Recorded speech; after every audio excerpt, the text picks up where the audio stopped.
भूंगी ने कहा, भैया तुम कल गए नहीं, बहूजी तुम्हारी राह देखते रह गए। उनसे क्यों रूठ गए हो भैया? कहती हैं मैंने उनसे कुछ भी नहीं शिकायत की। उससे आज रोकर कहने लगी, उनके पास ये मिठाई लेती जा और कहना मेरे कारण क्यों घर छोड़ दिया है। कहाँ रख दूँ ये थाली? मनसाराम ने रुखाई से कहा, यह थाली अपने सिर पर पटक दे चुड़ैल। वहाँ से चली जा मिठाई लेकर।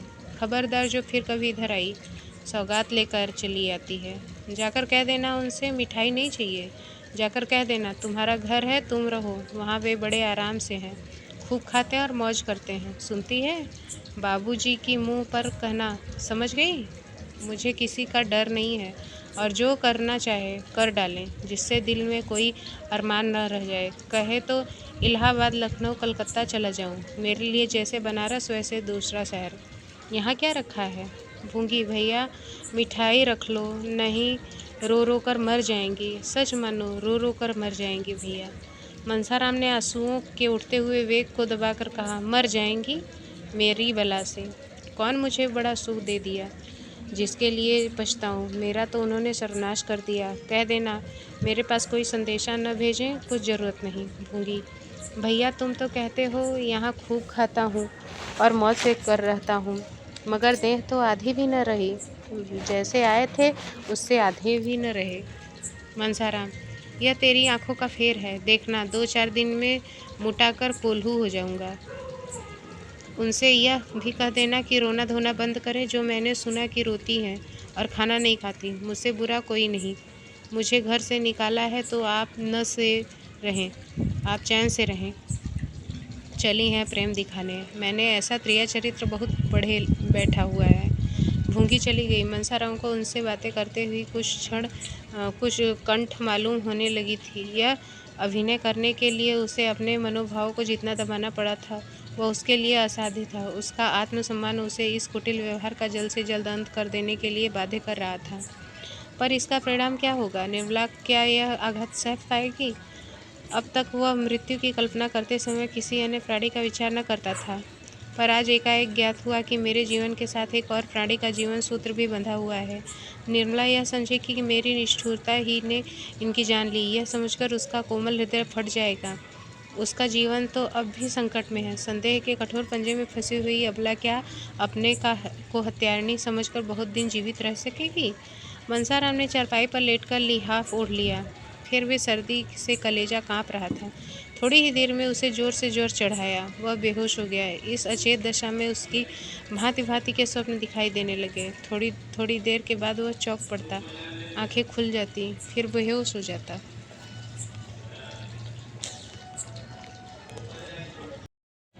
सहसा वह वकील साहब की आवाज़ सुनकर चौंक पड़ा। हाँ, वकील साहब की आवाज़ थी। उसने लिहाफ फेंक दिया और चारपाई से उतरकर नीचे खड़ा हो गया। उसके मन में एक आवेग हुआ कि इस वक्त इनके सामने प्राण दे दूं। उसे ऐसा मालूम हुआ कि मैं मर जाऊं तो इन्हें सच्ची खुशी होगी। शायद इसीलिए वह देखने आए हैं फिर कि मेरे मरने की कितनी देरी है। वकील साहब ने उसका हाथ पकड़ लिया जिससे वह गिर न पड़े और पूछा, कैसी तबीयत है लल्लू? लेटे क्यों न रहे? लेट न जाओ, तुम खड़े क्यों हो गए? मनसाराम, मेरी तबीयत तो बहुत अच्छी है, आपको व्यर्थ ही कष्ट हुआ। मुंशी जी ने कुछ जवाब न दिया। लड़के की दशा देखकर उनकी आंखों से आंसू निकल गए। वह हृष्ट पुष्ट बालक जिसे देखकर चित्त प्रसन्न हो जाता था और सुखाकर काटा हो गया था, 5-6 दिन में ही इतना दुबला हो गया था कि उसे पहचानना कठिन था। मुंशी जी ने उसकी आहिस्ता से चारपाई पर लिटा दिया और लिहाफ अच्छी तरह से उसे उठाकर सोचने लगे कि अब क्या करना चाहिए, कहीं लड़का हाथ से तो नहीं जाएगा। यह ख्याल करके वह शोक विह्वल हो गए और स्टूल पर बैठकर फूट फूट कर रोने लगे। मनसाराम भी लिहाफ में मुंह लपेटे रो रहा था। अभी थोड़े ही दिनों पहले उसे देखकर पिता का हृदय गर्व से फूला उठता था, लेकिन आज उसे इस दारुण दशा में देखकर भी वह सोच रहे थे कि इसे घर ले चलूं या नहीं। क्या यहाँ दवा नहीं हो सकती? मैं यहाँ 24 घंटे बैठा रहूँगा। डॉक्टर साहब यहाँ हैं, कोई दिक्कत न होगी। घर ले चलने से उन्हें बाधाएं ही बाधाएं दिखाई देती थी। सवेरे बड़ा भय था कि यहाँ निर्मला इसके पास हरदम बैठी रहेगी और मना न कर सकूँगा। यह उसके लिए असह्य था। इतने में अध्यक्ष ने आकर कहा, मैं तो समझता हूँ कि आप इन्हें अपने साथ ले जाएं, गाड़ी है ही। कोई तकलीफ न होगी, यहाँ अच्छी तरह देखभाल न हो सकेगी। मुंशी जी: हाँ, आया तो मैं इसी ख्याल से था, लेकिन इसकी हालत बहुत ही नाजुक मालूम होती है। जरा सी असावधानी होने से मनसाराम को जाने का भय है। अध्यक्ष: यहाँ से इन्हें ले जाने में थोड़ी सी दिक्कत जरूर है, लेकिन यह तो आप खुद सोचते हैं कि घर पर जो आराम मिल सकता है वह यहाँ किसी तरह नहीं मिल सकता। इसके अतिरिक्त किसी बीमार लड़के को यहाँ रखना नियम विरुद्ध है। मुंशी जी: कहिए तो मैं हेडमास्टर से आज्ञा ले लूँ। मुझे इनका यहाँ से इस हालत में ले जाना किसी तरह मुनासिब नहीं मालूम होता। अध्यक्ष ने हेडमास्टर का नाम सुना तो समझे कि यह महाशय धमकी दे रहे हैं। जरा तिनक कर बोले, हेडमास्टर नियम विरुद्ध कोई बात नहीं कर सकते। मैं इतनी बड़ी जिम्मेदारी कैसे ले सकता हूँ? अब क्या हो? क्या घर ले जाना ही पड़ेगा? यहाँ रखने का तो यह बहाना था कि ले जाने से बीमारी बढ़ जाने की आशंका थी। यहाँ से ले जाकर अस्पताल में ठहराने का कोई बहाना नहीं है। जो सुनेगा वह यही कहेगा कि डॉक्टर की फीस बचाने के लिए लड़के को अस्पताल में फेंक दिया। अब ले जाने के सिवा और कोई उपाय न था। अगर अध्यक्ष महोदय इस वक्त रिश्वत लेने पर तैयार हो जाते तो शायद 2-4 साल का वेतन ले लेते, लेकिन कायदे के पाबंद लोगों में इतनी बुद्धि, इतनी चतुराई कहाँ। अगर इस वक्त मुंशी जी को कोई आदमी ऐसा उच्च सुझाव देता जिसमें उन्हें मनसाराम को घर न ले जाना पड़े तो वह आजीवन उसका एहसान मानते। सोचने का समय भी न था। अध्यक्ष महोदय शैतान की तरह सिर पर सवार थे। विवश होकर मुंशी जी ने दोनों साइसों को बुलाया और मनसाराम को उठाने लगे। मनसाराम अर्ध चेतना की दशा में था। चौंक कर बोला, क्या है? कौन है? मुंशी जी: कोई नहीं है बेटा, मैं तुम्हें घर ले चलना चाहता हूँ। आओ, गोद में उठा लूँ। मनसाराम: मुझे क्यों घर ले जाना चाहते हो? मैं वहाँ नहीं जाऊँगा। मुंशी जी: यहाँ तो रह नहीं सकते, नियम ही ऐसा है। मनसाराम: कुछ भी हो, वहाँ न जाऊँगा। मुझे और कहीं ले चलिए, किसी पेड़ के नीचे, किसी झोपड़े में, जहाँ चाहे रखिए, पर घर न ले चलिए। अध्यक्ष ने मुंशी से कहा, आप इन बातों का ध्यान न करें, यह तो होश में नहीं है। मनसाराम: कौन होश में नहीं है? मैं होश में ही हूँ। किसी की गालियाँ देता हूँ क्या? दांत काटता हूँ? क्यों होश में नहीं हूँ? मुझे यही पड़ा रहने दीजिए। जो कुछ होना होगा, अगर ऐसा है तो मुझे अस्पताल ले चलिए। मैं यहाँ पड़ा रहूँगा। जीना होगा जीऊँगा, मरना होगा मरूँगा, लेकिन घर किसी तरह भी न जाऊँगा। यह जोर पाकर मुंशी जी फिर अध्यक्ष की मिन्नतें करने लगे, लेकिन वह कायदे का पाबंद आदमी कुछ सुनता ही न था। अगर छूत की बीमारी हुई और किसी दूसरे लड़के को छूत लग गई तो कौन उसका जवाबदेह होगा? इस तर्क के सामने मुंशी जी की कानूनी दलीलें भी मात हो गईं।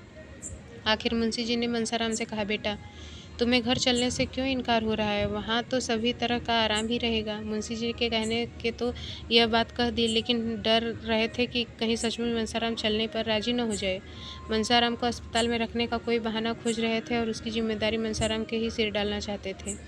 यह अध्यक्ष के सामने की बात थी। वह इस बात की साक्षी दे सकते थे कि मनसाराम अपनी जिद से अस्पताल गया था।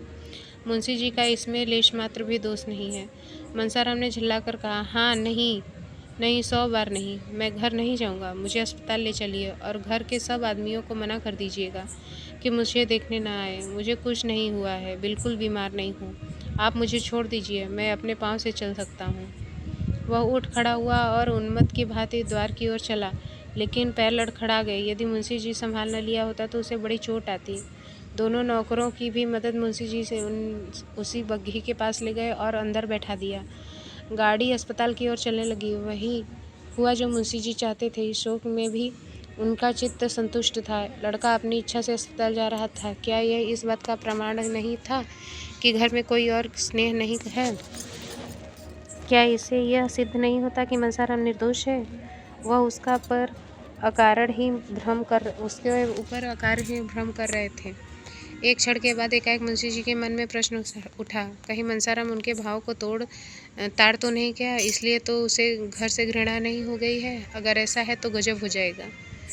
इस अनर्थ की कल्पना से ही मुंशी जी के रोए खड़े हो गए और कलेजा धक धक करने लगा। हृदय में एक धक्का सा लगा। अगर इस ज्वर का यही कारण है तो ईश्वर ही मालिक है। इस समय उनकी दशा अत्यंत दयनीय थी। वह आग जो उन्होंने अपने ठिठुरे हुए हाथों को सिकोड़ने के लिए जलाई थी, अब उनके घर में लगी जा रही थी। इस कारण शोक, पश्चाताप और शंका से उनका चित्त घबरा उठा। उनके गुप्त रोदन की ध्वनि बाहर निकल सकती थी, तो सुनते वाले रो पड़ते, उनके आंसू बाहर निकल सकते थे तो उनका तार बंध जाता। उन्होंने पुत्र के वर्णहीन मुख की ओर एक वात्सल्यपूर्ण नेत्रों से देखा, वेदना से विकल होकर उसे छाती से लगा लिया और इतना रोए कि हिचकी बच गई। सामने अस्पताल का फाटक दिखाई दे रहा था।